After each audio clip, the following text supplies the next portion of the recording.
Hi guys, so yesterday we left off in the middle of chapter 8 of the Parker Inheritance, and Candace and Brandon had just started talking to Brandon's grandfather about the Allens and the Washingtons. And just so you know, I love hearing your comments underneath the videos, and I so miss being in school with you.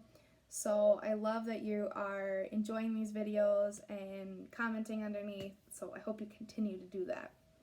And with that, we will start in the middle of chapter 8 where we left off.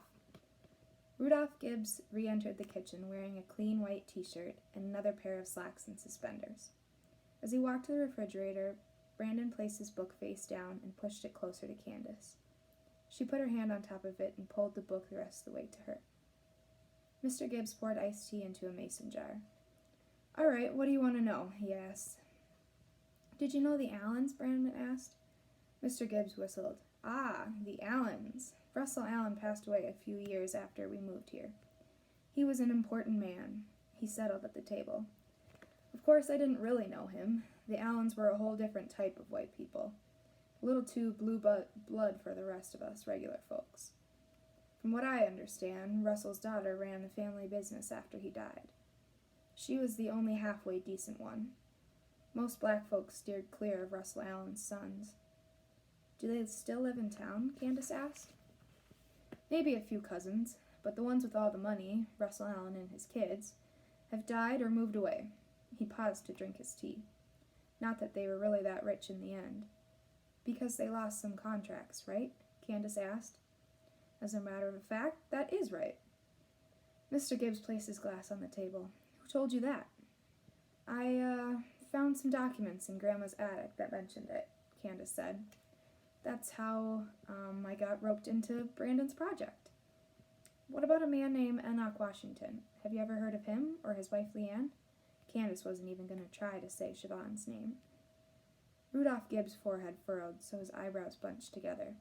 He wiped some condensation from the glass. "I didn't know him. We moved here long after he'd been—" "We know," Candace said. "He was forced to leave town." "Things were different back then," Mr. Gibbs said.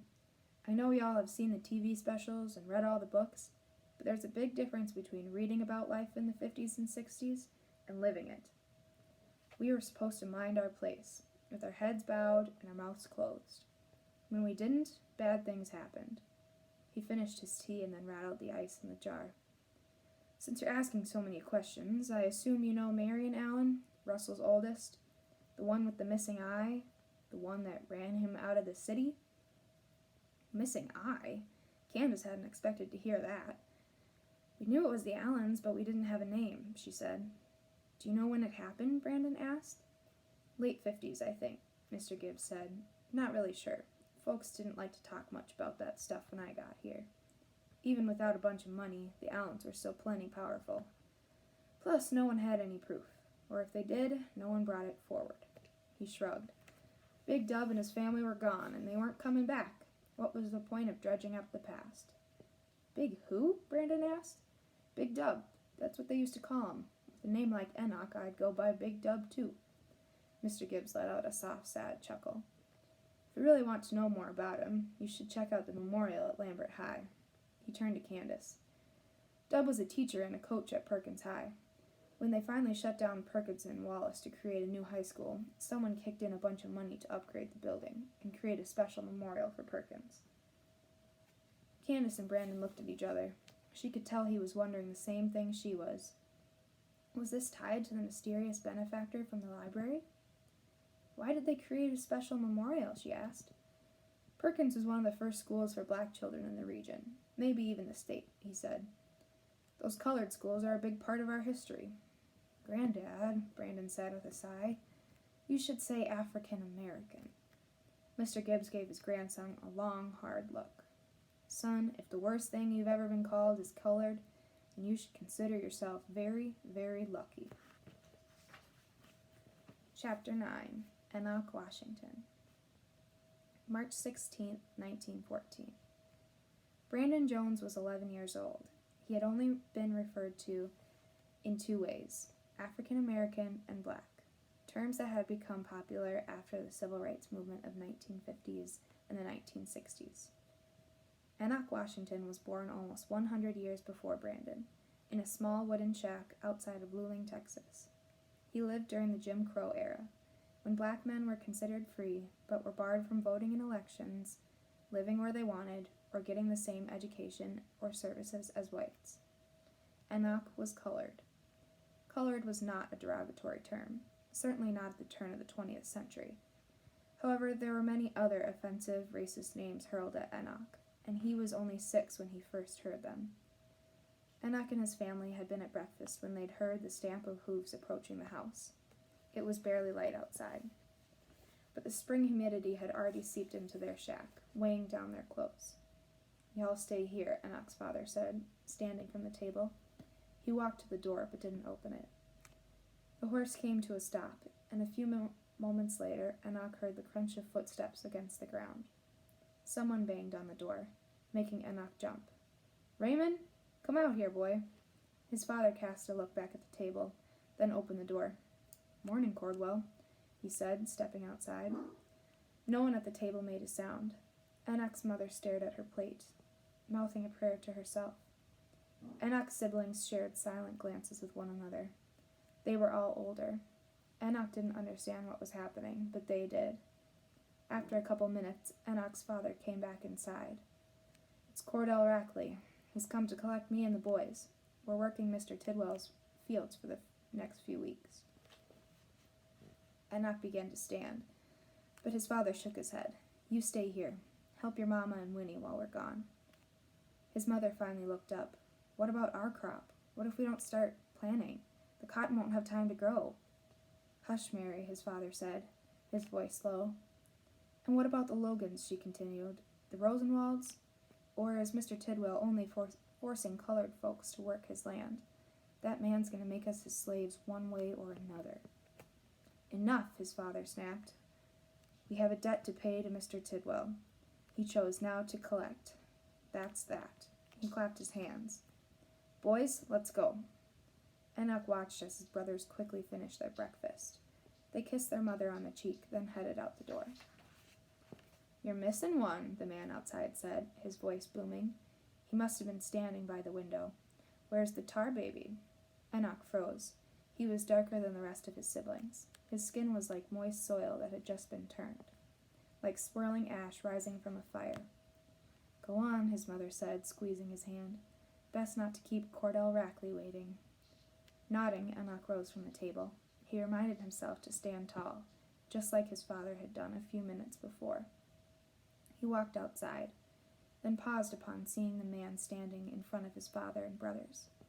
Cordell Rackley was small and weary, with skin the color of biscuits that had been cooked for just a minute too long. Cordell Rackley was colored too. "Ah, there he is," Mr. Rackley said, a shotgun resting on his shoulder. He motioned for Enoch to approach him. Cordell circled the boy, sizing him up like he was an animal or a cut of meat. Still holding the gun, he squeezed both of Enoch's arms with his free, golden brown hand. Then he slapped the boy on the back, so hard that Enoch stumbled forward. "What you doing, keeping a big buck like that inside?"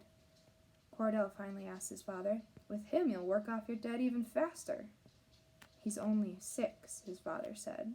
He had balled his hands into fists, and he was looking at the ground, not at Enoch. "Don't matter," the man replied. He spit into the ground, then wiped his mouth. "He's gonna end up in the field. Might as well get started now." Chapter 10. It took 2 days, but Brandon was finally able to reach Miss Patrice McMillan, his sister's AP history teacher, and the unofficial curator of the Perkins Memorial Room. She was heading out of town, but was available to meet with them that Friday morning. The only problem? No adults were around to drive them. Candace even tried texting her dad, who was coming into town for a visit, but he wouldn't arrive until that afternoon. So with the help of a bike Candace found in her shed, and some extra convincing of Brandon, they had ridden over to Lambert High School. Brandon pulled out his sister's phone once they locked up their bikes. "Hi, Miss McMillan? We're outside." He paused and nodded. "Okay, see you in a second." He opened the door. "She says to follow the signs and they'll lead us right to her." They entered a large auditorium, at least 2 stories high. The ceiling was painted like the sky, light blue with clouds and birds, and even a hot air balloon. Tori said they paint over it each year to keep it looking new, Brandon said. The sky makes the room seem bigger than it really is. They walked down a series of intersecting hallways. As they proceeded, the lights automatically flickered on ahead of them. Finally, they stopped upon a door.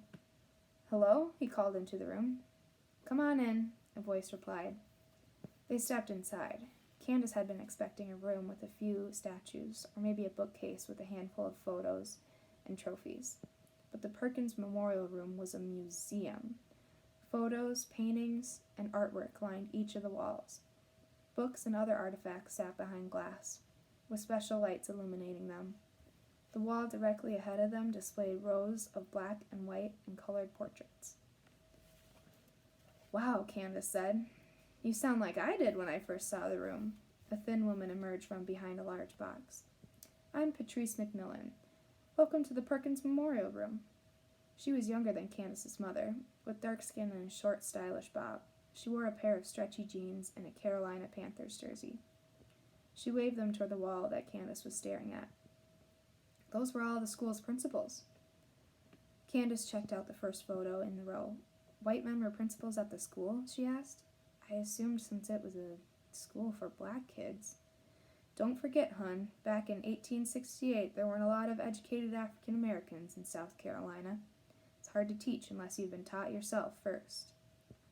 "The high school is that old?" Candace asked.